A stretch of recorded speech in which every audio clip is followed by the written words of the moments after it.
You're listening to Video Villa Podcast, episode 30, The Dead Zone by David Cronenberg.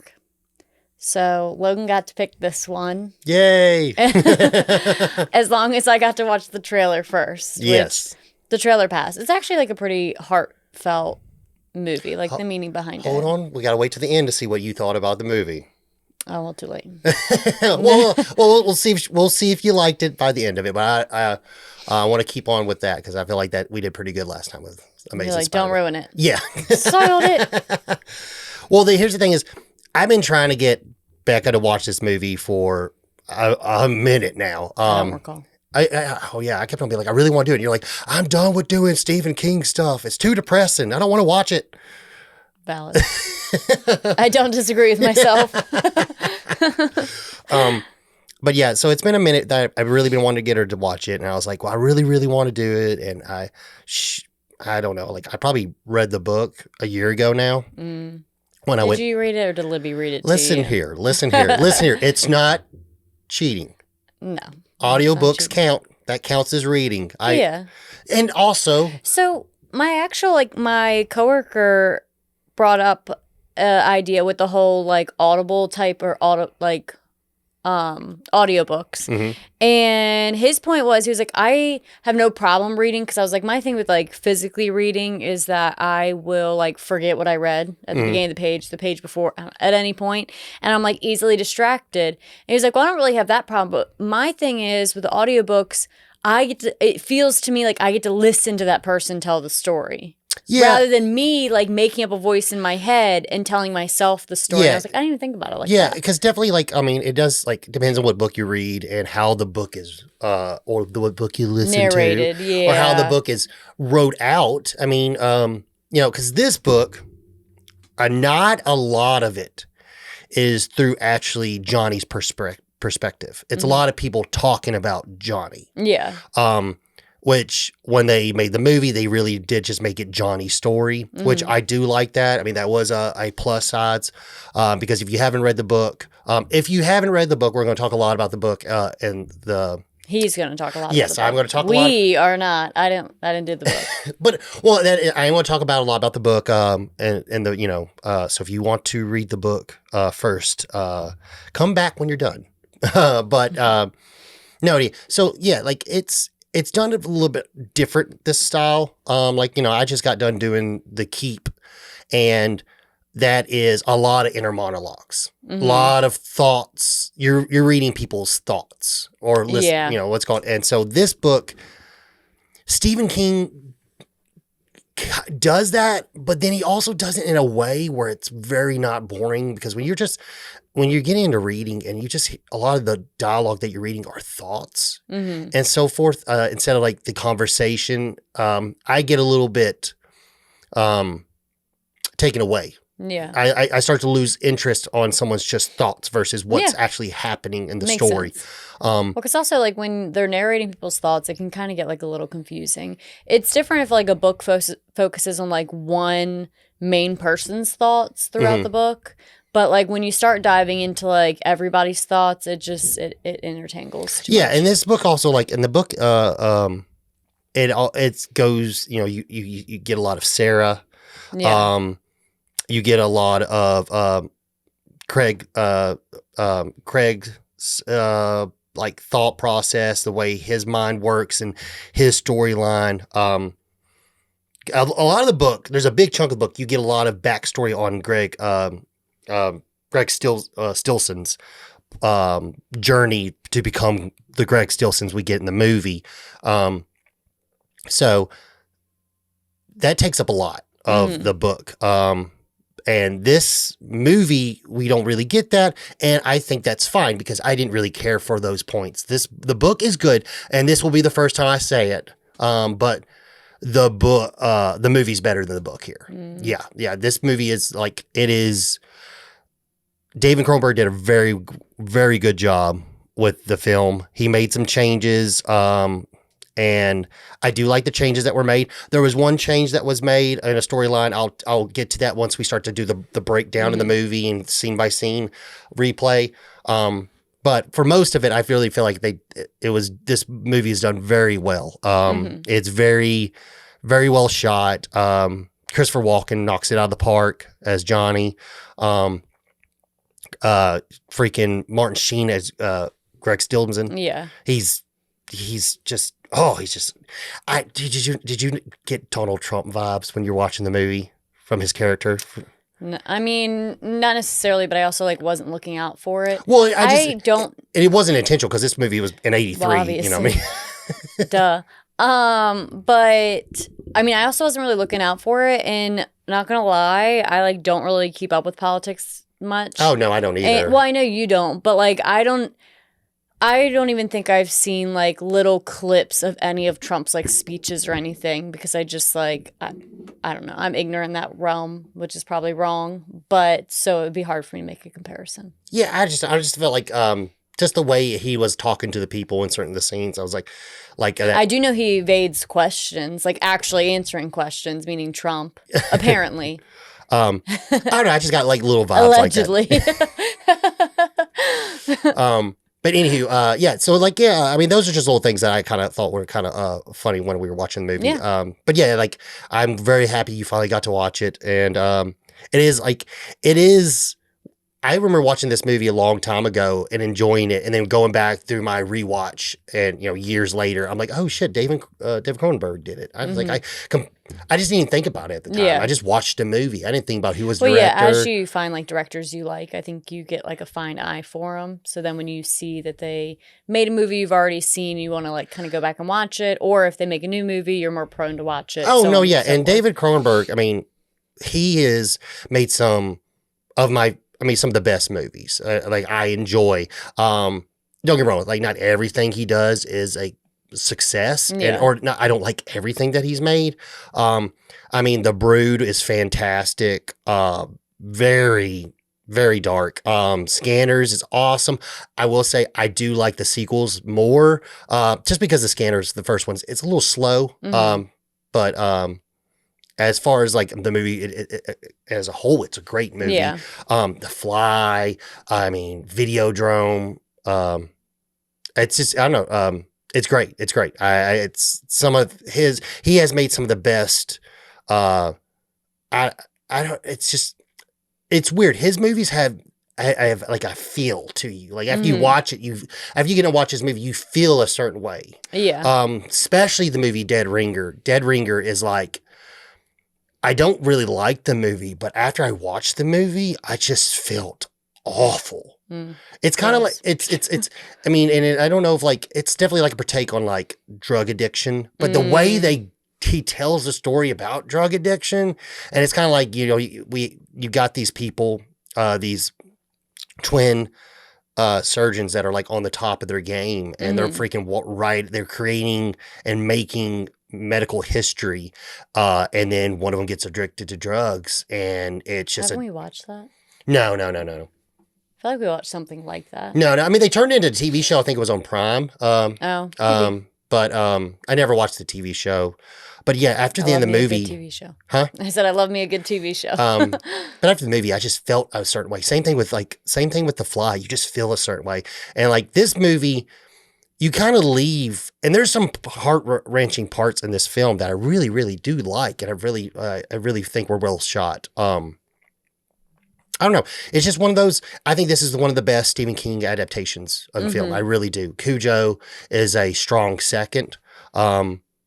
His best adaptation as far as like book to film is definitely Firestarter. It is the exact same. Like that book is the movie. You just have to cut out some of the stuff for length purposes, but the book is the movie and the movie's the book. I mean, 100%. It is a direct copy. Yeah.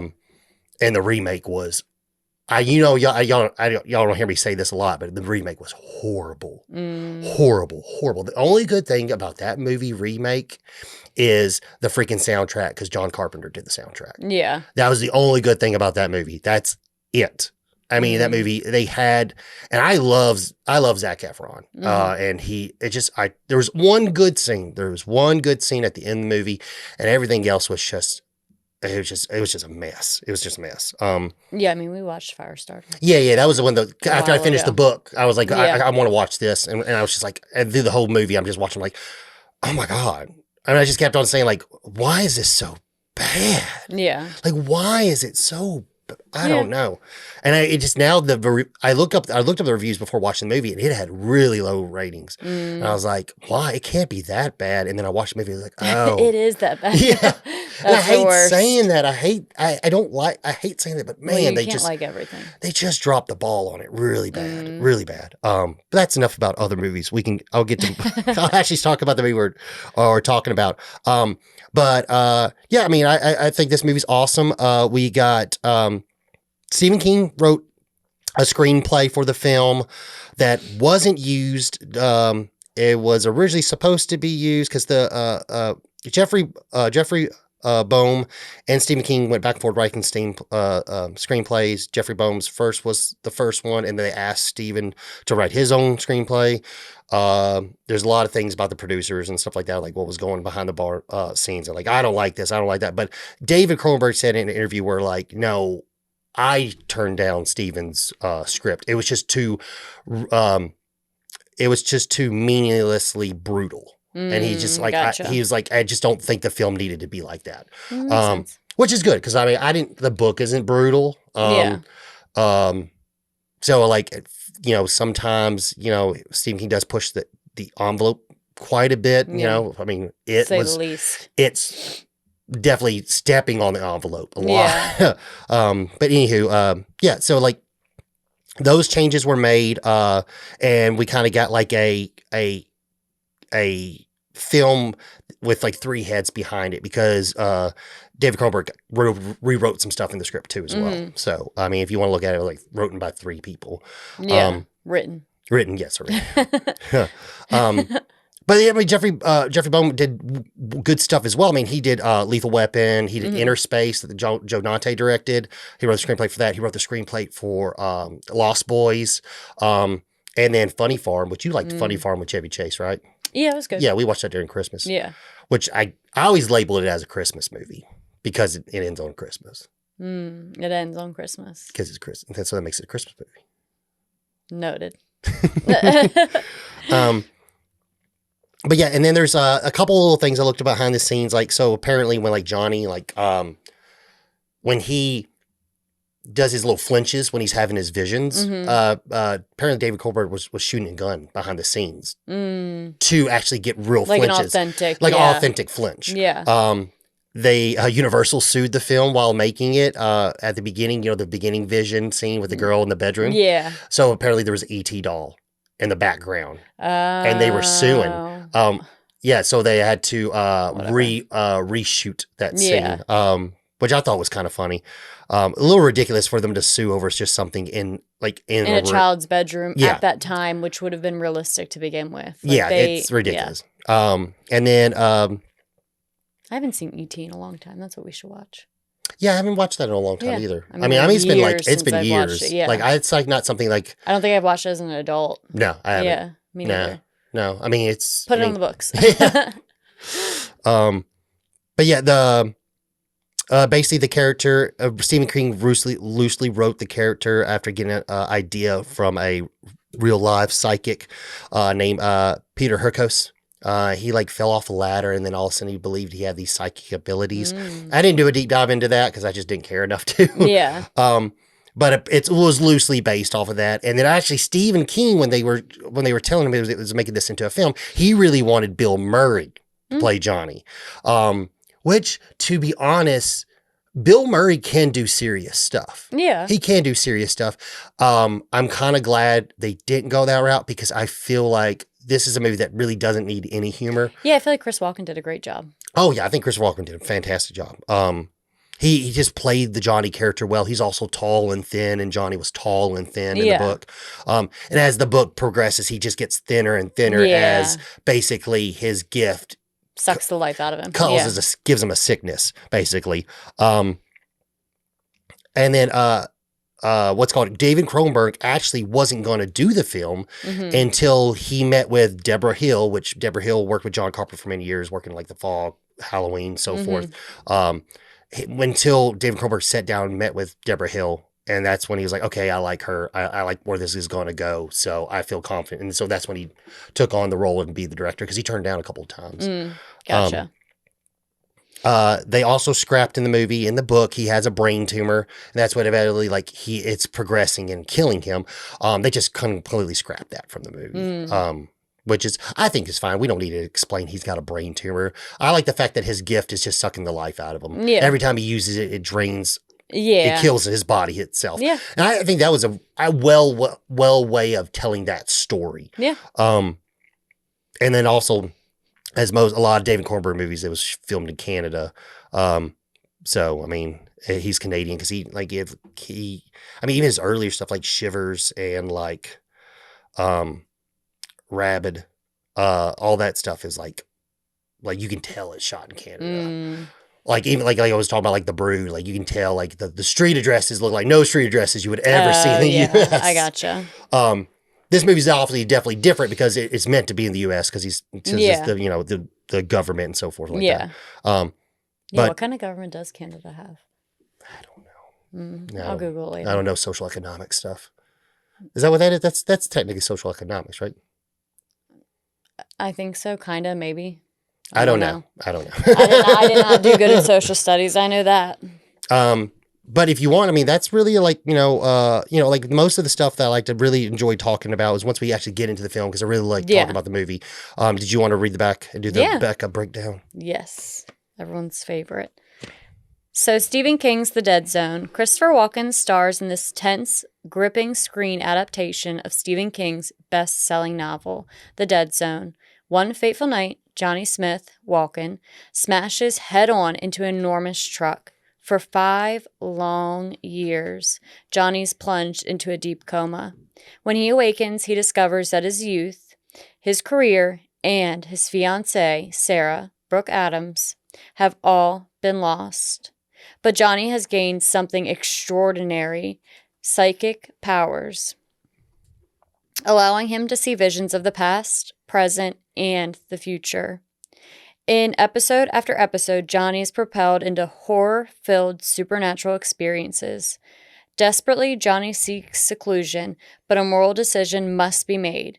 Should he use his powers to change the future of mankind?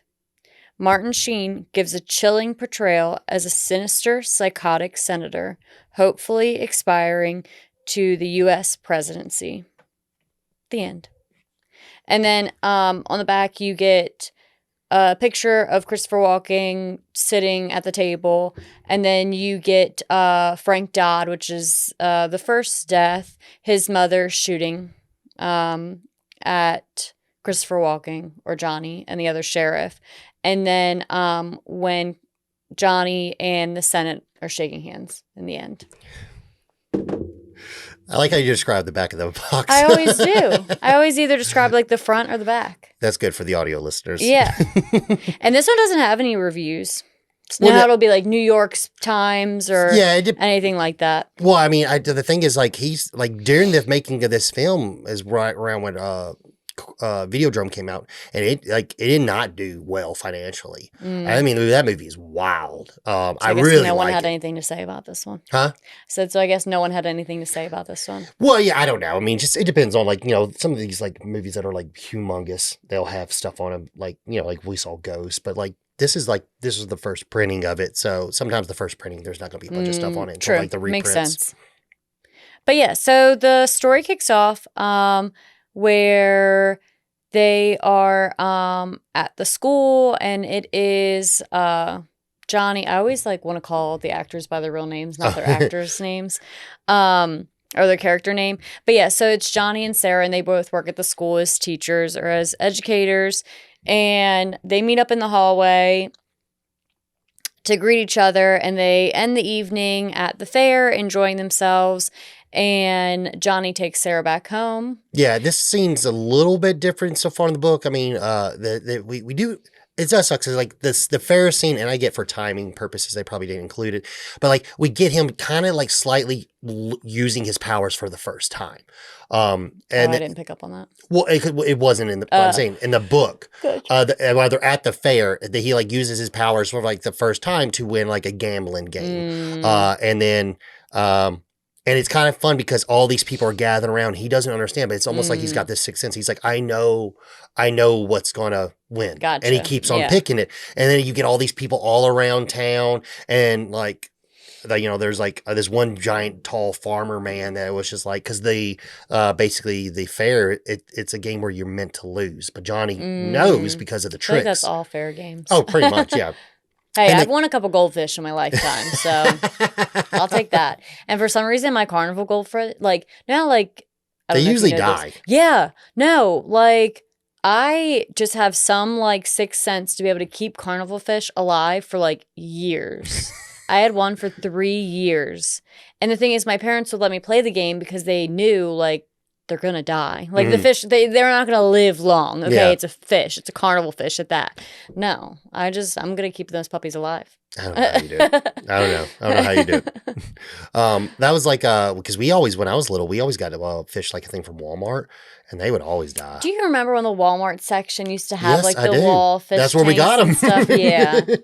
My favorite pet fish to get were the ones with like the big eyes that are popping out. I didn't have the cheeks. I remember the ones with the big cheeks that would pop out. Oh, there's ones with, I mean, I guess it's kind of their cheeks, but it's also their eyeballs. I think they were called bubblegum fish because it looked like they had a mouth full of bubblegum. I can't remember. It was something like that. I remember those. Those were really I like cool. the ones with like the big bulging eyes. Yeah. I remember or the ones that look like mini catfish. I like those with the whiskers. Oh, I also always wanted like the snails, the little snails. Yeah, the little cleaner ones. They're cute.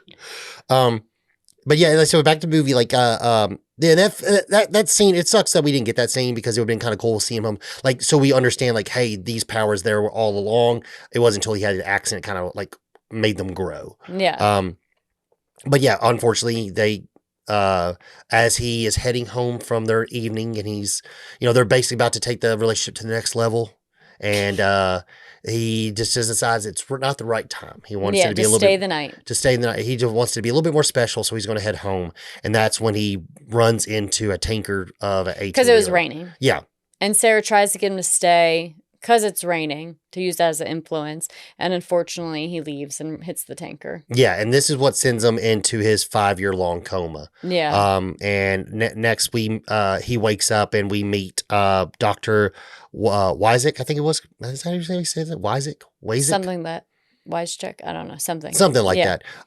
And we meet him and he like basically lets him know, like, hey, you've been in a coma, and then he brings in his parents. Well, first he didn't tell him he had been in a coma. He told him he didn't tell him how long it had been. Yeah, he more or less just treated him like he had just woke up, because then the doctor like corrects Johnny's mother when she makes some sort, like, you've come back from your transcendence or something like that, and then that's when the doctor tells her to remember what we talked about. Yeah, when he wakes up is what makes him confused is he's like, I was in a car accident, why don't I have any bandages? That's when he's like, you've been in a coma. Yeah. And then that's when I believe his parents show up, and then he asks, like, how long? I also like how he's like, your parents are right in the other room, I'm gonna go get them, and the parents are literally on the other side of the door. And then like that basically explained to him, like, hey, it's been 5 years, and they were like, what about Sarah? And then in the book, his mom is very religious, very, very religious, and we're to the point where she like she pays those preachers money, for like prayers and stuff like that. It's really sad in the book when you get to those chapters, because it's just and the dad is just like, his dad is the sweetest dad in the world in the book. And it does suck when we get to those, like that part in the book where it's just kind of like you see this feeble old woman being taken advantage of. Yeah. And so, I mean, there's always those gut-wrenching parts that just make you upset to your stomach in Stephen King books. But yeah, they basically inform him, like, I'm sorry, honey. But yeah, she's married. She's moved on. Yeah. And it just crushes him. And then we don't know how long, but it's been some time after he's woken up, and a nurse goes in to check on him, and he's completely just sweating bullets. And then she goes to, like, wipe the sweat off him and so forth, and he touches her hand, and then he gets his first real vision. Yeah. So he sees Amy, her daughter, stuck in a house fire, and he keeps yelling, Amy, Amy, Amy. Fire, Amy, whatever, back and forth. And then finally the nurse gets it out of him that, like, there's a fire at your house and you need to go, quick, you have time. Yeah. Which he was accurate. There was a fire at her house. So Oh God, this scene in the book when it comes out of this part is like it's one of those scenes, you know, when like you want to scream, like, you know, like, or let's just say someone takes a right and then but you're like, no, you need to go back, you need to take a left, go back, no. And it's kind of like one of those scenes where like no matter what he does, no one wants to believe him and so forth, because I believe it's his trainer. His trainer is a woman, and he's like, she's like doing sit-ups or something, and he touches her wrist, and he's like, and he gets the first vision. Yeah. I do like the way the book does this. You know what I mean? Yeah. It's really well done. And the scenes where he's sitting in bed and it's on fire, like the bed that Chris Walken's in, it starts to catch on fire. Oh God, that's a good scene. Yeah, I love it. It's very intensing, but also like really well shot. Yeah. I think. So, after this scene, he is meeting with the doctor, and the doctor's trying to talk to him and is being honest with him, telling him that it's going to take a lot of physical therapy, that it's, you know, it's going to be grueling, and kind of these things, you know, talking him through the next steps of what's going to happen. But his doctor not promises him, but makes the commitment of like, we're going through this together, and I'm confident like you will walk. Yeah, you will walk again. It's going to be painful, but you will walk again. So while that interaction's happening, they shake hands just to be cordial and to say their goodbyes. And Johnny has a second vision, which isn't necessarily a vision, but is looking into the past and reflecting something that the doctor doesn't know about the current. Yeah. Basically, we see that the doctor was was a refugee of war. Exactly. His mother gave him up during war, but couldn't come with him. Yeah, I'm sure it's probably World War II. It makes more sense. But like, you know, and his whole entire life, he thought his mother was dead. Yeah. You know what I mean? And then he sees this happening, and then he sees who his mother is. And now he knows everything he needs to know about his mother. And he's informing him like, your mom's still alive. Yeah. And I know her name and everything. I know exactly where she lives. And he was like, Johnny, my mother's like, I promise you. My mother's dead. He's like, no, she's alive. Her name is blah, blah, blah, blah, blah. Yeah.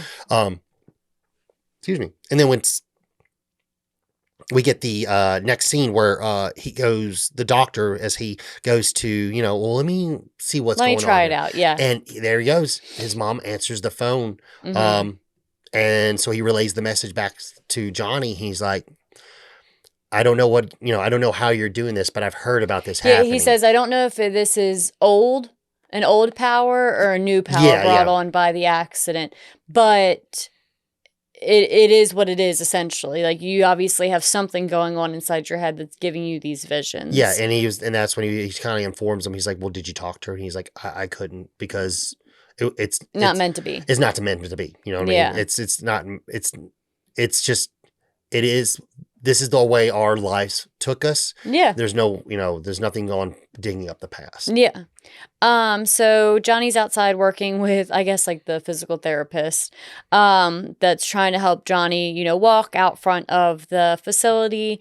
And he ends up seeing Sarah for the first time because she came to visit. She had gone to the building and they told her Johnny was out front. So this is the first time that he's seeing Sarah essentially since the night of the accident. Yeah.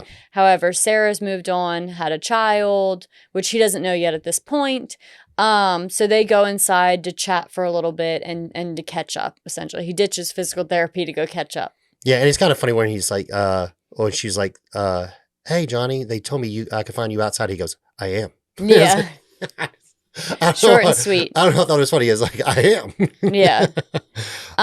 So Sarah also asks him about his powers because it's all over the press, and she just wants to know if it's true or not. And he does. He kind of like confirms it in a sense. And at this point in time, Johnny now knows that this is all over the press, and he's considering speaking up about it. Yeah, and then also we get the scene like the scene I really like is where Sarah's when she leaves, and you see her like before she pulls out of the institution, she kind of like has that little mini meltdown in the car where it's like, and think about that, like, you know, the person at the time that was the love of your life, you know what I mean? And yes, I didn't know they were fiance. I didn't know they were engaged. I thought it was just a girlfriend. I mean, the love of your life, and you as pretty much assume like they're in a coma, they're not waking up. It's been years, I don't know how long someone can hold on to that, you know what I mean? Yeah. But think about it, like, 5 years, and then you just like, well, it's never going to happen, and then you just make the decision to move on, Yeah. and now you've got this life created, and she has a son with this a wonderful husband, but all of a sudden you get this call is like you're The original love of your life like, is back. yeah, and Essentially. like, how do you take that information? Yeah. That's gut wrenching. Yeah. I mean, it's like, I don't know, it's rough. Yeah. Like, Oh yeah, absolutely. and it's just, if you like, It's once again Stephen King pushing like the unimaginable. yeah, But what could totally be possible one day. and that's the things. That's one things I like when I like to watch movies. I don't know if I'm probably not the only person to do this, but I immerse myself into the movie. Like, I am in the movie. And so like, I think when people are going through the shit, I think about going through the See, shit. I do the same, but like with reality TV shows, and I'm like, this is how I would handle that argument. This is how I would act in, Bad Girls season 3 in this argument. Well, that's not reality. What is You it mean, then? you said Bad Girls, you mean Good Girls? No. Oh, is Bad It's Girls trash TV. Is Bad Girls a different show? Yeah. Oh, I've never heard of Bad Bad Girls. Girls Club? Oh, no. Yeah. It's just like, how they have Real World and they put them on like they put like a bunch of people in, or like Jersey Shore or whatever, a bunch of people in a house. It's a bunch of girls that like are controversial and high conflict, and they all like get put in a house together. Oh. And then videotaped. Oh, God. So there's like a lot of arguments and stuff and people like bickering and things. It's just trash TV. I don't immerse myself in movies. Though. I used to watch like I think Real World would be the only thing. It's pretty good. Trash. Some seasons were good, but some seasons were eh. I think I stopped watching after the DC season, after they went and joined the DC. I think that was like, I was just kind of like, I don't really give a shit about this anymore. Yeah. I mean, Did you guys ever watch Survivor? No, but my buddy Brian submitted a tape to the Real World. Go, Brian. Oh my God, I would love to see that video because Brian audition tape. It was. Hey, we were ready. We were looking at the registration form to do Supermarket Sweep. Oh no! So No. If they didn't cancel that damn show, I mean, we would have won. We would have brought all the money home. We had a team name picked out. Potato, everything. Yeah. Team Potato. Yeah, I love potatoes. Oh, I mean, no, that show was. It was ours. Oh my God, that show was great. That show was great. That show I mean, we're talking about the original is good. The remake. The original is good too. Yeah, but I like both. The remake was really good. With the lady from Leslie something, I forgot her last name. Yeah. From Saturday Night Live. I really like the remake, and I remember it's funny. The first season they came out, and I think this was shot probably prior to COVID because we were watching it during COVID. Yeah. But I remember that, like, I'm guessing that too many people won.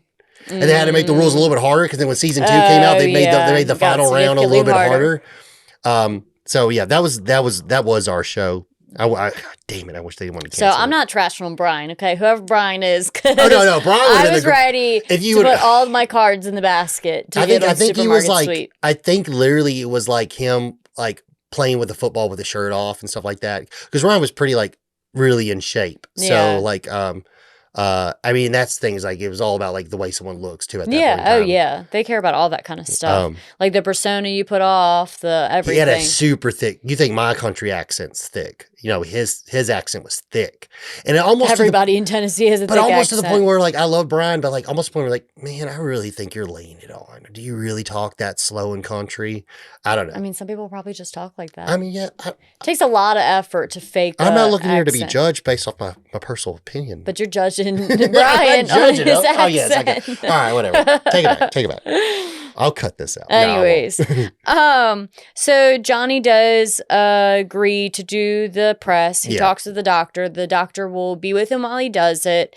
However, it goes like very much so like south. Well, so he answers the questions that they want, and then he's just got this he kind of keeps journalist. it open-ended. Yeah, he keeps it open-ended, and then you get your typical like news journalist that is pushing the agenda, and is kind of like making jokes of him. Yeah. It's definitely He's not taking him serious. Exactly. And he's just being like, oh, it's my touch. Well, here, let me sit here. Am I going to win the lottery and stuff like that? Yeah. You know what I mean? All like, and then so Johnny gets upset and brings up how the journalist's sister committed suicide. So he's like, do you want to know how, why your sister killed herself? And he's like, yeah, do you want to know if you were the reason? Were you the reason why your sister killed herself? Yeah, and it gets like really intense. And then they kind of like push each other back, or he kind of pushes Johnny. Johnny falls down. However, unfortunately, Johnny's very elderly mother that has just gone through 5 years of hell is also watching the news, because this is a press conference,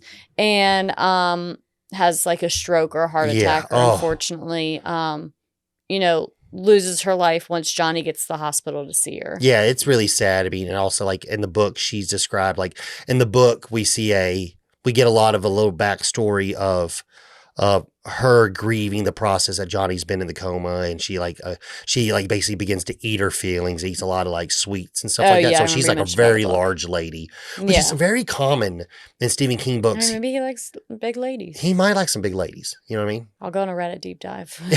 I'm just saying, there's a conspiracy for everything. Well, every book that he has I would say he always calls him fat, but like I'm just being But he always writes a very voluptuous, large woman into almost most of the books I've read. Yeah, of his. Well, that, and then sometimes he goes to extreme and makes people like certain characters like obese and stuff like that. And the guy's wife is, I think he correctly said she's like 280 pounds or something like that, and she's like 5 feet tall and stuff. It's like he's very descriptive on how large she is, and then he says by the time his mom died, I think his mom was 300 pounds when she died. The character's mom. Yeah. So he goes deep dive on to talk about like people's body and images. So yeah. But also, and he does it like in a like very like non-pleasant manner. So it like kind of grosses you out a little bit. In a vile way. Yes. But yeah, so Johnny thankfully gets to head home to his dad for Christmas. And at this point is just gonna like live with his dad for a little bit. However, it's not done with Johnny being bothered by other people wanting to use his powers. And I will say, I really like the way David Cronenberg does this. Through the movie, he doesn't give you a timestamp. He doesn't give you 3 years later. You just notice little things. Like, for instance, in this scene, the Christmas tree is in the living room, and the cop makes a comment, that's a beautiful Christmas tree. Yeah. You got a nice Christmas tree.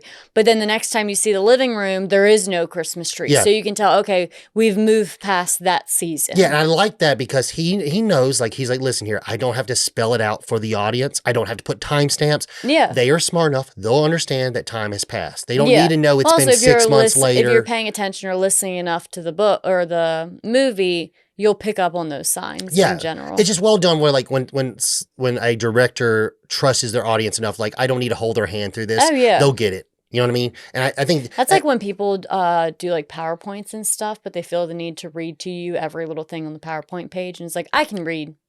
Like, you don't need to read me every little word on your PowerPoint page. That's our conferences every Friday. Yeah. There's people just reading off PowerPoints. You better hope that no one's listening to this from your work. No, it's fine. I'm just saying that's what it, I mean, we like you read the PowerPoint. That's what you do. That's your presentation. You can sum it up and while you sum it up, people can, read the PowerPoint page. Yeah. But ideally. But yeah, so so Sheriff Bannerman comes to the house, asks for Johnny's help, and the sheriff pretty much mentions, I'm not religious or anything, but what you have, if you want to call it God's gift, then you should use it to do, godly things. Yeah, and that's when Johnny just blows up. He's like, God's gift. What did God ever give me? Yeah. God took things away from me. He didn't give me nothing. Yeah. You know what I mean? And that's all. I like scenes like that where someone blows up. I mean, this is literally like our Spider-Man scene. Yeah, and at this point, you don't know what it feels like for Johnny to have those visions. You get that in a conversation shortly between Johnny and his dad right after this scene. Yeah. So you just think he's just having these visions, and maybe they're intense or anything, because he doesn't necessarily show any pain. I mean, you could tell that they're intense, and he's really gripping on the person's hand. Yeah. But after the sheriff leaves, his dad tells him, your mom would always would be the best person to be here for you right now. She would know how to talk about this. But do you want to talk about it? And Johnny tells him, no, I kind of, whatever, just want to be left alone. Or kind of gives off that hint. But his dad does ask him, like, what does it feel like? Like, what does it feel like? And that's when Johnny tells his dad, it feels like dying. Yeah, it feels like every single time he does it, I feel like I'm dying. Yeah, something's being taken away from him. Yeah. You know what I mean? He basically, more time has passed, because this is when like Becca brought up, like the Christmas tree has been gone after their little conversation, and Sarah comes up and pays him a visit. But you can tell it's still winter, because they're all dressed up in their winter coats, and there's snow on the ground and all that kind of stuff. Which a lot of this movie was filmed in Ontario. I mean, obviously it's extremely cold up there. And it definitely this is definitely a good place to film the film. And when they filmed it, everything, the snow and everything, it looks perfect. It looks perfect for the film. It also gives off the perfect crunch, which I didn't like that. I don't like it. I don't like that, like stepping on snow, that crunch. That icy snow where it has ice on top. But yeah, so Sarah comes to visit, and she brings her son with her. What's her son's name again? Oh man, I hope you didn't ask that. I forgot. Johnny's his name, but then the son, what is the son's name? It'll come to me in a second. Anyway, so she comes to visit, and she brings her son, and they're all kind of playing at the house. Danny? Yes. Because as soon as they said it, I thought about The Shining. Yeah, and I'm like, wait, I don't think there's a link here, because no. These are Danny's parents. Well, Sarah and her husband. Yeah, I think anyways, it is. But so Sarah and Danny come to visit, and Johnny gets to play with Danny and all that kind of stuff. And Sarah puts him down for a nap, and they want to briefly, or Sarah makes the proposition to briefly rekindle what they never got to finish. Yeah, exactly. She wants to start what she never got. She wants to, but really like start what she never got to start. Yeah, what neither of them got to start, which they felt that they wanted with each other. And Johnny did bring to her attention the fact back at the hospital that, Sarah had 5 years to progress through this, to move on. He woke up with the same feelings he had the day of his accident. Oh, yeah. So all of this is very new for him. He didn't get 5 years for it to cool off and move on. And move on, or to accept it, or to have any say in it, as a matter of fact. His life moved on with or without it. Yeah, and then this scene, like the moving forward after this, where they're at the dinner table, and just like that longing where like almost like Johnny feels like there's hope that he's going to get what he wants. Yeah. And then... But it's not. It was just a one-day event. And then they leave after dinner, and even... Well, I do want to bring up, I really, like, Christopher Walken is a phenomenal actor. Oh, yeah, he's really good to watch. I mean, in Deer Hunter, he was great. And this is definitely early in his, 1983 is when the film came out. So this is early into his career. And he hadn't became the Christopher Walken as we know now, the more silly like Christopher Walken, and everyone likes to mimic the way he talks and so forth. But that scene, I would say I would put that on one of his, if I was him, like I'll put that on one of my reel as like one of the best acting scenes I have. But that scene when he's outside talking to Sarah, tell me I would completely believe that's a man going through it. I don't even feel like that's acting. It just seems so raw and real. I love that scene. Yeah, absolutely. So as Sarah's leaving, he kind of brings up like what was this, or what is this going to be? And Sarah just makes it clear that this was just today. Yeah. This is just one day. His dad even says something. He was like, hey, I miss having kids around. Oh, I miss sitting around this dinner table. I miss sitting around the dinner table with a family. Yeah. And then he pulls out the old high chair that he made for John. Oh my God. It's a heavy scene. That's so sad. I cried a little bit when we watched it. I get it. So ultimately, I mean, Sarah does make it very clear what it was and what it wasn't, essentially. But Johnny does decide to reach back out to Sheriff Bannerman and help him out. And did you take it? And the way I took it is like kind of like seeing Sarah again kind of made him like maybe like have a different look on life. Like maybe I need to use these powers for good. Do you feel like that? Like, because that's when he makes the decision. Yeah, I mean, maybe. Well, I mean, if you really want to think, it's not the same night. I guess it's not the same night because he sees the news video of them talking about the most recent murder, and I feel like that's when he's like, I'm going to help them. Yeah, I'm going to help them out. So Yeah, so I mean, it might be intertwined, but I'm not too sure. So Johnny heads to Castle Rock, and he goes to the first location with Sheriff Bannerman and Sheriff Dodd, or Officer Dodd. yeah, yeah. And they're in this tunnel that Sheriff Bannerman mentions. You know, I always tell the kids at Castle Rock School to not take this shortcut, but they like taking it. And they give Johnny the suspect's cigarette box, and unfortunately, he doesn't pick anything up from it. But while trying to, they get radioed that there was another murder at the gazebo. Yeah, and this scene's really, really good. Yeah. Like, where they walk them through the process, and that in the book we get a lot of Steve Dodd talking, a lot of it. You mean Frank Dodd? Frank Dodd, sorry, it's Frank Dodd talking, and a lot of his inner monologue because he keeps on talking to himself, and then we get a back history of like because spoiler alert, 1, 2, 3. I'll give you guys a second. Frank Dodd's the murderer. Yeah, so we get a lot of like he was like sexually abused when he was little, and like he was a lot of like his mom was like just very like you know. You put your penis in a woman, it's gonna fall off. Like very like anti-sex and stuff like that, which just made him like have all this sexual anger towards it. And sexual frustrations, and just caused a lot of mental problems, which led him to like killing people, women basically, and then raping them. But which it's really rough in the movie.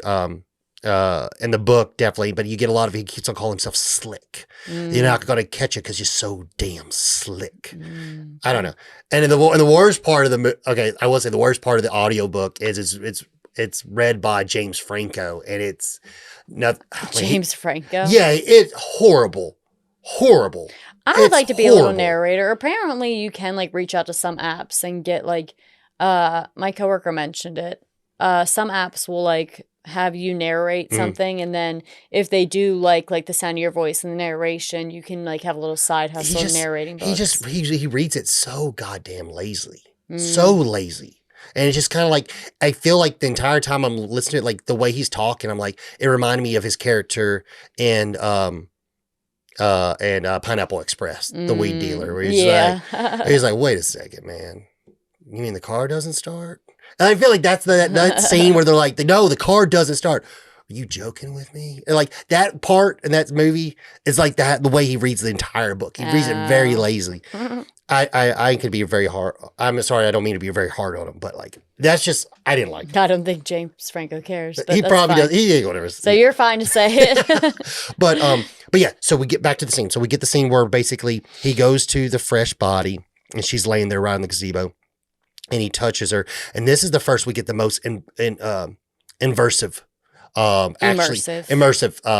flash vision. Yeah, so he's actually like there in the gazebo with them. Yeah, and at first he can't see who it is, but he sees the girl, and the guy addresses the girl by name. So he starts talking to the sheriff, saying they know each other. They know each other. He said her name. And he's wearing a raincoat, which is very big in the book. He wore a raincoat every time he had these murders. And they emphasize it here as well. But then also Johnny starts to panic as the murder happens or whatever, because he didn't do anything about it. He's like, I can't tell you anything. I saw it, but I couldn't do anything. I saw it, but I couldn't do anything. I didn't do anything. And also while he's rambling on, he realizes that it's Dodd because he sees his face, and Dodd's also standing right there guarding the gazebo. And in his, repetitive words to Officer Bannerman, he states Dodd did it. It's Dodd. And when he comes back to, before you know it, Sheriff Bannerman calls for Dodd to come here, and he's gone. And in the book, when this happens, this scene's a little bit longer because Bannerman gets in a fight with Johnny. Like, they literally get in a physical fight. He's like, I've known him ever since he was X, Y, and Z years old. There's no way that Officer Dodd killed these people. Mm-hmm. There's something wrong with you. Mm-hmm. And and that's one of those, like, it's one of those scenes where like, no, just to believe him. It's very, the book. It's very intense. Very intense. And that was one of the first times, like, I experienced that in like in like a book form versus watching Yeah. it visually, and I'm like, oh, I see how people can get worked up over reading a book. It's Yeah. very because this book is very much like that. Like it's a lot of like it is definitely high on the thrill side. Oh yeah. And it when you're either listening to someone read it to you or you're reading it, you know, I can definitely see how that intensity really plays over to like you feel it. But yeah, so they know that it's Dot. So they're like, where's Dot at? And he's like, oh, he just left in your cop car, sir. So they follow him into his house, and you know, they see him in the window, and they're like, well, Officer Bannerman doesn't see him. He tells Johnny to stay back at the car. Yeah. While he goes to the door, and Johnny notices him in the top window, the top floor window, and Officer Dodd sees Johnny down there, and Officer Bannerman's at the door knocking, and his mother answers and says, you know, he's not here, he's not here. Well, he's like, well, his car's here. She's like, well, he's not here. And Johnny doesn't listen and comes up to the front door and says, yeah, you know, I saw him in the window. He's upstairs. So Officer Bannerman busts in the door, and they both head upstairs. Yeah, and they head upstairs, and this is when Johnny gets he touches the mom. Yeah. And that's where he gets fired. He's like, oh, you knew this entire time? Yeah. You knew he was killing these ladies? Like, you knew. Like, oh, that's a good scene. That's a good scene. And we get, you know, a lot of, like, you know, David Cronenberg movies were known for their gore, which this movie doesn't really have any gore, except this is the only gore scene where basically we find out that Officer Dodd has killed himself in the bathroom by the weirdest. Yeah, he stabbed himself in like the face and the mouth with the open pair of scissors, which was how he was killing women, which was stabbing them with scissors. Yeah, very weird. And then after they find him dead, they go to leave, and his mother's just batshit fucking crazy. They didn't just go to leave. Johnny was about to shoot her. No. Well, why did he grab a gun? He no, didn't know that's she had her grabbing the gun. Oh, yeah, that's her grabbing okay. her son's gun. Oh, gotcha. Yeah. No, Johnny wasn't going to shoot nobody. Oh, no, that's her grabbing the gun because you didn't see a hand, so I just thought it was him. Well, you just see the hand pull the gun out of the holster. Yeah, that was her. Yeah. And then she starts trying to kill Johnny because she says he's the devil. And then that's when Bannerman comes out and ends up, like, you know, killing the mom. After she shot Johnny. yeah. So I mean, it's everything. It just sucks. Like he uses these abilities and powers to help, and they put him in unfortunate situations. Yeah. So Dr. Wyzak pays Johnny a visit at his new home. Johnny has decided he's going to live on his own, which is also, he more or less just wanted to be alone. Yeah, he wanted to be a hermit. We get another another future date. Yes. You know, we can move in the future. We've moved on forward, and not only has Johnny moved out on his own in this little apartment, but he's also tutoring children again. Not necessarily teaching, but tutoring them. So Dr. Wyzak pays him a visit and just explains to Johnny that, you know, you still are my patient, you're still under my watch, so we do need to stay connected somehow. Some way. And then while they're speaking, this is when we see he's been having headaches. Yeah. And then this is kind of like, this is the point in the book where it was like, listen here, Johnny, you've got a tumor, you're dying. Obviously that's not the path we took in the movie. But, you know, unfortunately, based off of his doctor's research, he found that other people like this all suffer from the exact same thing, and eventually it leads to their demise, and they die from their gifts. They're trying to give him pills to, like, hold it off as much as possible, but only way that Johnny feels that he can do is just by not socializing with people, not coming in contact. And he's less likely to have the visions. Exactly. Essentially elongating his life. Exactly. So while Johnny is having, you know, guests come and go, Roger Stewart comes up and asks Johnny to meet his son Chris. And at first I thought this was like gonna be some sort of like ploy, like something fake to just get Johnny in a weird scenario. Because you also have like, because then when it pans over to the next day, so Saturday morning, Johnny's going to meet Roger's son Chris to help him be a little bit more social, learn, because Chris is refusing to go to school. He gets there and the senator's already there. So that's why I was like, oh, is this some weird like government setup that they like pulled Johnny into? But then you realize it was just the Senate, you know, pushing his campaign. Yeah. So this part, and now this is what I'll get to, like, this is the biggest difference in the book. Chris's character in the book versus the movie. This is where, and I cannot see that maybe they choose it to be different due to cost, because the Chris storyline in the book, I believe, is far better than what we got in the movie.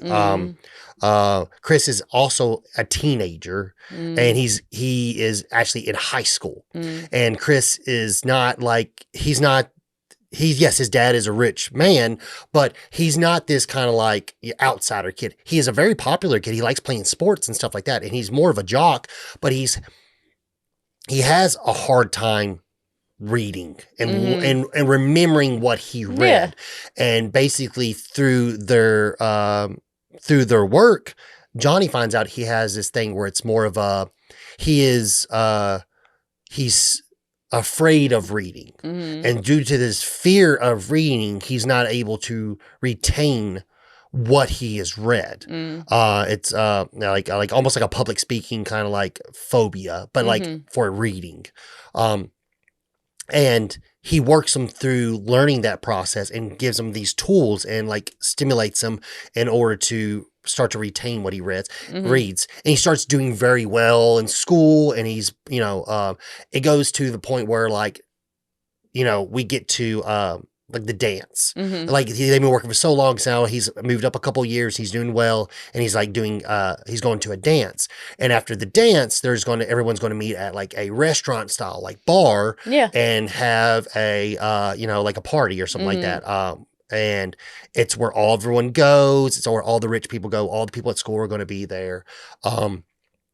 And Johnny touches Chris, and he's like, he gets another like burning vision of the bar burning down, people being trapped in there, and they're burning alive. And he tells Chris, you can't go. And like, and we get this long story with Chris and his girlfriend and stuff like that.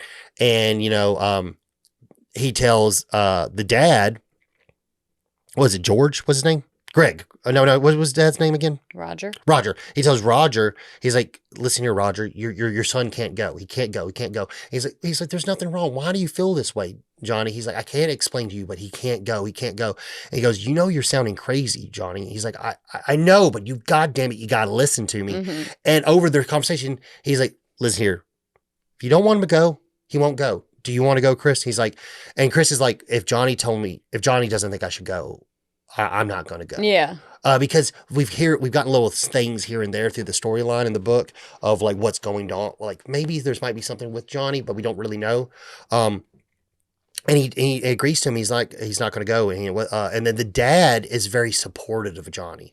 The dad in the movie obviously thinks Johnny's fucking crazy. Yeah. I don't like that. I like the way the book did it better. And I would say this is the only thing that the book did better. Yeah. So ultimately, while Johnny is working with Roger's son, he ends up getting paid a visit by Sarah, and as well as her husband, because they are helping Greg Stilson with his campaign. And unfortunately, this really upsets Johnny. So when he closes the door after being greeted by Sarah and her husband, he starts crying. And Chris tries to console him, and in doing so, Johnny hugs Chris and has a vision of Chris and his hockey team drowning in the lake, like ice hockey team. Yeah, it's a very powerful scene. Don't get me wrong, it's very depressing and sad. And it is. Don't get me wrong, it feels like it works well with the movie. I will say, like the changes. Yeah. I don't mind it to a degree as far as like, do I like the scene? No, I like the scene. I just think the book one was very well done, and like that, it was definitely much more of a, almost kind of like a Final Destination style, like death, and a lot of kids die and they get burned alive. I'm like, and it's very, very like descriptive, mass casualty style. Yeah, very descriptive. What we got here was definitely on a smaller portions, when I definitely see how it could fit the budget restraints better. So I understand the changes. It just does suck that, like, I would have liked to seen that visually. But yes, basically he has this argument with Chris's dad, Roger, and then Roger kind of is like, okay, fine. If you don't want him to go, he won't go. But you're not working for me anymore. Yeah, still like don't come near my son. And Chris also is very hesitant on listening to his father about going to the hockey practice, and he's more on Johnny's side where he doesn't want to go. If there's something going to happen, why would he want to go? And then Johnny goes back and touches Chris's hand, and he's like, okay, all right. Everything's fine. Everything's yeah, okay, I'll Chris. leave. It's okay, Chris. Everything's fine. And so he parts ways, and then you get a little view into Greg Stilson and his partner, Sonny. They are harassing a journalist that pushed an article to bash Stilson and Stilson's campaign. So they got some dirty pictures or pretty much blackmail on the journalist, and they're there to threaten him to pull the article, or else they're going to blackmail him to his wife and his family. Well, he straight up also tells me, like, if you don't do it, I'm just going to kill you. Yeah, like I'll have my buddy Sonny here take your head off. Which Sonny, in the book, the story behind Sonny is he's literally like, was in a biker gang. He was just a brutal, mean son of a bitch. And he met Greg, and he just basically was like, I need a man like you working for me as muscle. Yeah, yeah. And basically, that's all Sonny is. He's just an evil person that has no problem with doing evil things. So, unfortunately, Johnny comes across a news article, and Chris's friends that were going to play hockey with him still went that day and played hockey, and they drowned in the lake. Yeah, and it's just sad. You see that scene. And you also see his dad. Yeah, where Johnny calls and the phone's just ringing and ringing. And his dad's just sitting there drinking whiskey, just not answering. Because, I mean, Johnny was right, and Roger blew up on him for it and almost forced Chris to still go do it. And that's the reason why we didn't see Chris die, is because Chris didn't go. Yeah. So he thought everything was fine. When his dad came back to still convince him, he pretty much was like, no, I'm not going. If Johnny doesn't want me to go, I'm not going. Yeah. So eventually Chris answers the phone, and Johnny doesn't say anything, and Chris realizes it's Johnny and asks him, like, Johnny, and he still doesn't say anything and just hangs up the phone. Yeah. And then you get some time has passed based off what you're seeing. Now it's starting to close in on the campaign, essentially. Yeah, and then we get basically, we see more. So the first meeting when Johnny actually first met Greg Stilson, he actually didn't get to actually touch him. Yeah. He got this vision that we're about to get soon. He got it because he put a button in his hand. Yeah. And as things have progressed, as his campaign grows larger, it does seem like he's going to win, and his goal is to be made president one day. Yeah. And Roger already shared with Johnny, because Johnny tells him he's not registered to vote, and Roger is asking Johnny's opinion on, he Stilson. And he's like, well, you should register simply to not vote for this guy. Yeah, to vote against him. He looks like he's going to win, and I don't like him. Yeah, he's like, I think he calls him like dangerous. These kind of men are dangerous. Dangerous. Yeah. So basically, he sees Greg coming to town. Yeah. And they're going to do like a little thing as they do. That's basically what they've been building that little billboard for or whatever. Yeah, out front of Johnny's apartment. Yeah. And so he's like, okay, well, he's curious, and he's like, I kind of want to meet this guy. Yeah. So he knows he's going to do the handshake. So he waits in line, waits for his turn. And when he touches Greg Stilson's hand, we get this vision far into the future where he is president. And we got when I forgot something general, whatever it is, over the military. Mm-hmm. And he's basically telling me, listen here, if you do not, we see a box. We see basically a missile launching box device where it needs to be a handprint, and then a code is like a dual locking system, and a dual authorization system. And basically, he's telling him, he's like, if you do not do this, I'm going to fucking kill you, cut your dad's hand off, and use that, and I'll do it anyway. And we find out that there's been some kind of conflict, and Greg believes that he had a vision when he went to bed at night that he was going to be, basically, he was going to fulfill the destiny and stop whatever was going to happen by basically putting his foot on the throat of whatever country that is entailed, because it's very vague, basically. Yeah. So he's just going to blow the shit out of them, and he's like, listen here, no one's going to mess with us because we're going to kill them all. Yeah. Basically a mass suicide of innocent people. Yeah. And Well, mass murder. It's yeah, not mass murder. Yeah, not mass suicide. But yeah, so basically we get this vision of him doing so, sending out the missiles, and then everyone else from Congress, the vice president, show up. Like we've actually worked on a response. Everything's gonna be fine. And he's like, the Too boys, late. the missiles are flying. It's a great day. Yeah. He's fucking crazy. Yeah. So Johnny now knows this and doesn't really know what to do with that information. So he gets another visit by Dr. Wyzak, and he asks Dr. Wyzak, if you had known who Hitler was before Hitler did what he did, would you have killed him? Yeah. And, long story short, Dr. Wyzak essentially says, I'd have to. Yeah. I as a doctor, I've saved lives. I've made people comfortable at the end of their life. And with knowing what I know now, I would kill Hitler. Yeah, he's like, my goal is to take care of people. Yeah. And knowing, and that would be, I would have to fill my service by taking care of the people. Yeah. By killing Hitler. Yeah. So that's all Johnny needs to hear. So Johnny waits till Greg's big announcement and everything for his campaign, and he decides he's going to assassinate him. Yes.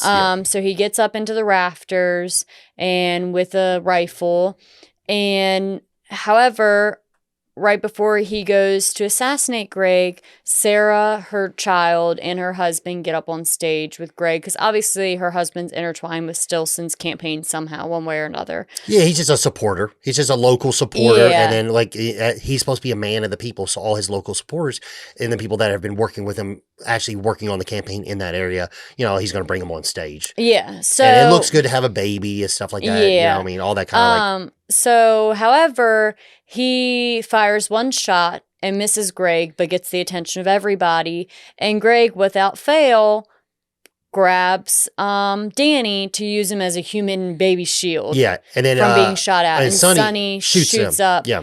And actually somewhat hits Greg, hits Johnny. And he falls off the rafters Yes. and falls into the ground. And he's laying on the ground, and he ends up getting a vision that yeah, because Greg Stillson runs up to him and he's like, "Who sent you, you son of a bitch? Who sent you?" And that's when he touches him, and then he gets the vision that you're talking about. Vision where Greg's campaign's ruined anyway at this point, dead or alive, because he used a fucking baby as a shield. Yeah, and there was a photographer there that took a picture and got it and sells it to Newsweek. Yeah. So at this point, Johnny doesn't care if he dies or not, because either way, he wins. Either way, he wins because Greg's ruined no matter what. He also gets a vision that because of this released photograph, Greg Stillson kills himself. Yeah, and the thing is like this scene, I like this. This is where the movie did it better. This because it's very like you really with the vision in the book, he just sees colors. Mm-hmm. And then by the time, and he sees these colors, he's trying to make out what it is. By the time it gets to the end of the movie, by the time it gets in the book, and he sees the vision again, you find out it's the colors in the little boy's jacket. And then what the vision was of Greg holding up the little boy, as a human shield. Yeah.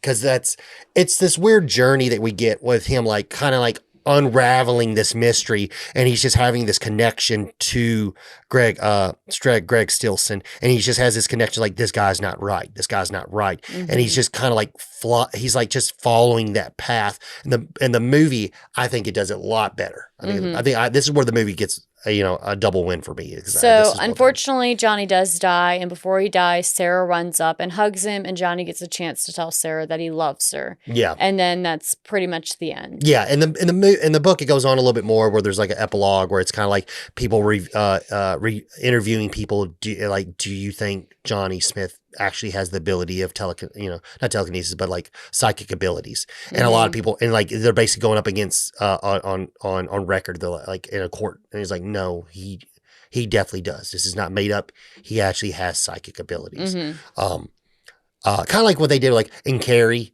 There's a lot of interview style conversations in Carrie with people talking to books, newspapers, and so forth to tell the story of Carrie. And then you also get the story of Carrie. The made-for-TV movie did that very well because that's exactly what they did that a lot in the made-for-TV movie. Yeah. But all those films, bringing it to a conclusion, what did you think about the movie? Yeah, I mean, I liked it. It was a very heartfelt movie. It's Awesome. a person that... We got another win, guys. I liked it. We got another win. That's the middle of the totem pole. But yeah, I mean, it's a very heartfelt thing. Something really, really bad happens to someone and they find a silver lining in it, even if it means that it leads to their own demise, to, help essentially their loved one. Like you said, it does seem like his driving factor is at least what he once had with Sarah. Although he can't have it anymore, he still feels very deeply like connected to her. So that's very like love story-esque. Yeah. I love love stories too. Yeah. It's very... Oh yeah, I love love. I always say that. Oh yeah. But yeah, so it was good. Like I would definitely rewatch it. It also has like Chef's Kiss runtime. Perfect. An hour and 45 minutes. That's right at my alley. Well, also this movie, like, it happens like this happens. Now this happens. Yeah, now it's not this a bunch of happens. extra stuff. When Yeah, a bunch it's of not. extra stuff starts to happen, I stop caring. And that was the one thing that a lot of people, there was complaints about the book, was a lot of people said there was a lot of extra stuff in the book that was completely unnecessary to the story. Yeah. So like this book, even though it's on the thinner side of some of like Stephen King's books, it actually has a lot of stuff, to be honest, that could be just taken out. Like for example, like this book and Firestarter are the exact same length, but the extra stuff and the extra storylines in Firestarter matter and are much more compelling to the story. It makes you care about the characters more. Yeah. A lot of this book is on Sonny, Greg Stilson, characters I don't give a shit about. Yeah. Because they're mean people. You can give me one story why Greg Stilson's mean. I don't need 3 stories of how awful things that Greg Stilson has done. I don't need to hear all this backstory about Sonny. You can just say he's a mean person. Yeah. Or you really don't need to give him a story at all. Just know he's the muscle and just, that's it. So there is some part that's a little bit bloated in here. There was a scene, to my knowledge, there was a scene that was shot, but they could never find it. And I think it was removed, but it was the early stages, the scene where Johnny is young. And he falls in through the ice at a hockey pond. Like a pond, yes. You're struggling to say a pond. Well, I would say hockey skating rink, but I'm like, can you say that as for a pond? No, it's just ice. It's just ice hockey on a lake. Okay, yeah, Pond whatever. hockey. Whatever. And he comes to like a near death experience or whatever. So like that was a big part of the book. It opens with that, and they actually filmed that, but they cut it from the movie. Nixed it. And then apparently like the film was lost. So like, even though I have this really nice Shout Factory DVD, DVD Blu-ray, which is really nice. It was, to my knowledge, it was never being able to be recovered. Gotcha. But yeah, I like it. I would rewatch it. I obviously know you would rewatch it. Yeah, I'll probably never read or listen to the book, but well, I mean, it's like I seen this one. Like obviously, I saw the movie first and then went to the book.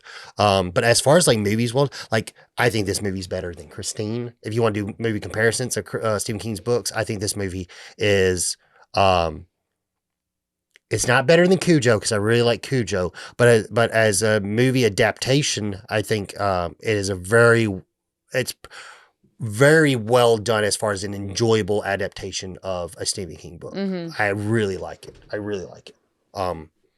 It's, to be honest, like I can't think of anything that's like better. I mean, I just really like Cujo. Gerald Game is very close. Another good adaptation. As far as a newer one, that one's rough. But as far as like coming like Misery, like the Misery book, I think was better than the film. My view on Shining, the book is 10 times better than the movie. But I think David Kohlberg knocked it out of the park on this one, and the artistic changes that he made, I think, were perfect. It's just overall, I think it's a movie that I don't feel like it's talked about enough. It made a very successful TV show. I think it was on the USA Network. I didn't really care for the show because that was also coming out one time. Like I didn't really care for like those kind of like USA and TNT shows and stuff like that. I just didn't give a shit. But it was very successful because they made several seasons. So Nice. but yeah, I'm a fan, and I'm very happy that you like it. That's good to know. But yeah, so thank you guys for listening. Yeah, like always, like, subscribe, follow, all that good stuff. Leave us a rating on any of your streaming services. And we will be back next time. Sound good? Yeah. See ya. See you. Bye.